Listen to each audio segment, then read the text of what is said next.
The Real World, Chapter 6, The Extreme World, First Island of Idem, 2008. The chanting grows louder and louder as I walk out onto the training beach. I'm 8 years old again. It feels so real. Some of the chants are encouraging. Most of them are sarcastic in nature. I made the mistake of announcing that I wanted to be an ISF commando. There are 5 branches of the ISF, and everyone, including the reservists, are assigned to one of these branches. Since we have never been at war or even been attacked, all of the branches mostly end up maintaining equipment, running survey missions on the island and in the ocean, and training. For the most part, each branch trains with their own, but a few times a year they will all get together to cross-train. My dad tells me that it's good for each branch to understand the others' roles. The first group is the patrolmen. They act as the police for the island. Most of the time everyone here gets along really well, so most of their work revolves around security and the maintenance of security systems. The second group is the Army. These men and women train to be our frontline soldiers, should we ever get attacked. The third group is our Navy. It is similar to the Navy that the United States had back before our people first fled to the island. Although our ships are much smaller, most of them are just one-man crafts. All of them, however, are heavily armed. A few of the larger vessels that are currently being built will be used to transport half of our citizens to the second island. Our population is getting to be too large for this little island. The fourth military group is our Air Force. My dad is a member of this branch. They, of course, handle all aircraft and coordinate with the patrolmen for air security. The fifth and final group are the Commandos. They are the elite special forces group of the ISF. These are the men and women that are sent on missions to Paradisium to gather intel. However, there haven't been any missions for several years. For now, the Commandos are on reserve. They can have a civilian job or opt to take a job in any other military group of their choosing.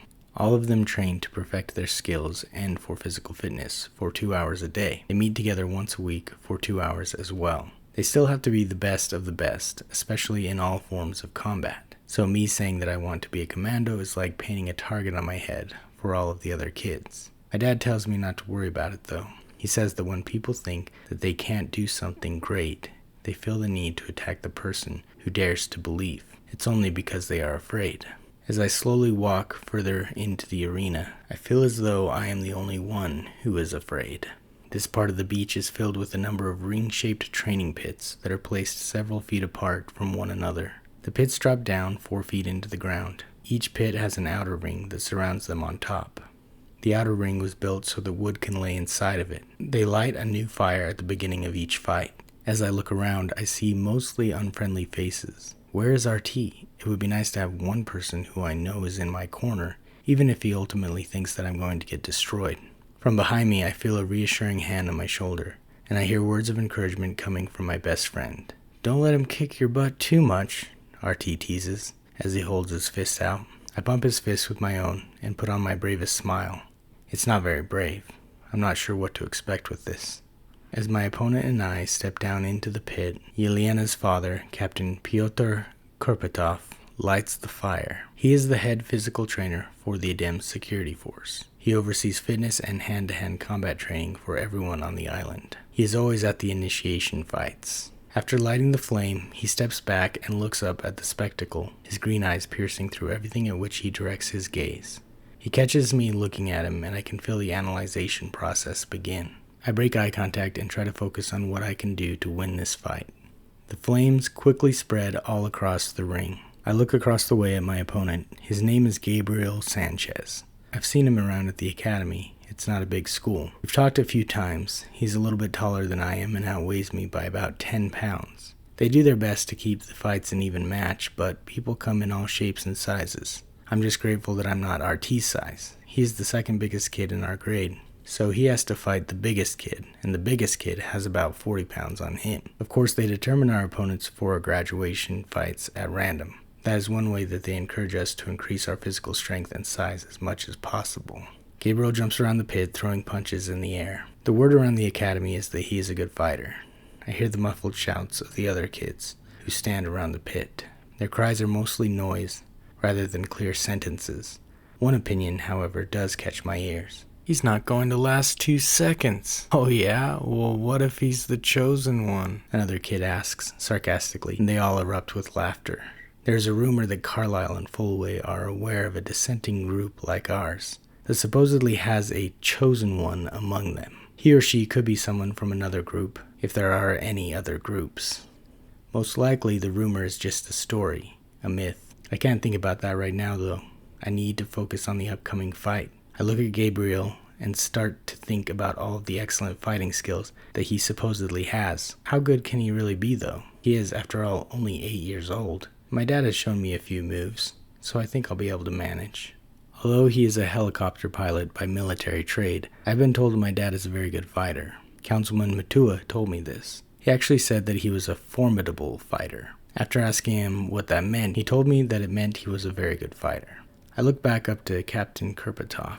My eyes scan the area, hoping to see Yelena somewhere next to him. No luck. It doesn't look like she's here.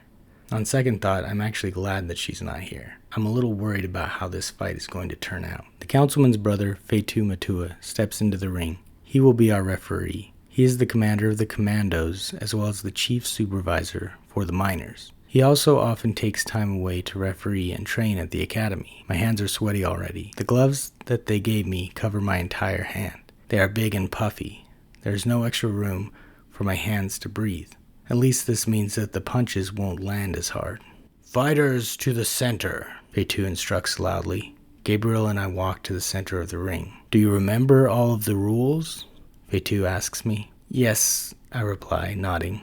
Verbal confirmation of understanding is required. Feitu turns to Gabriel. Do you remember all of the rules? Yes, says Gabriel. Then it is time for the fight to begin. The crowd cheers. Touch gloves, he says. As we do so, he backs away. Fight! As soon as the words come out of his mouth, Gabriel and I raise our hands up in defensive positions. He seems slightly nervous but confident overall. He moves forward, throwing a few jabs that are too far away to reach me. I do the same. We start to circle each other. Come on, Commando! I hear a kid yell at me from the crowd. I really wish I hadn't told anyone about that. Gabriel has had enough dancing around. He jabs at me, stepping forward with each punch. I'm running out of space. Soon I'll be backing into the wall. The heat from the flames blankets my shoulders and neck. I stop and throw several jabs back at him. I go for a 1-2, but I miss both shots. Gabriel throws a 1-2 and lands both of his shots. I move away fast enough for them not to do much damage. Kicking and grappling are also allowed in this fight, but it's as if he and I have some secret pact that says we want to stick with punches only. Sloppily, I sidestep to the right in an attempt to evade him. He follows easily and lands a soft jab on my nose, followed by a hard right cross to the same. My nose stings. The shock of the hit and the pain radiates throughout my face and down my body. My heart rate picks up, so much for the padding on the gloves. I don't think I want to know how a solid hit feels. He lands a solid one on my right upper cheekbone. Yep, I definitely didn't want to know. Oh yeah, I think, realizing this is another dream.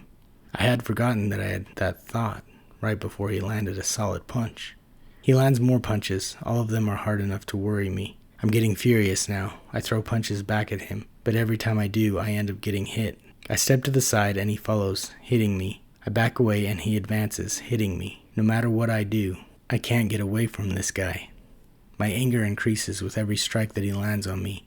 As a result, I increase the speed and frequency of my hits. I'm still getting hit in the process, but now I'm delivering more damage to him. Unfortunately, it's not enough. He's landing too many hits, some of them to my gut, most of them to my face. I keep thinking that I'm about to unleash an incredible display of martial arts prowess on this guy, but it just doesn't happen. I wish that I could use the skills that I have now. I don't get it. It's like I'm reliving this memory while knowing how everything is going to turn out. I can't change anything. When it first happened, I didn't know how to react. Now I see every punch coming in and I know how to block it. I know how to evade it and throw a punch of my own. I see every opening that he gives me.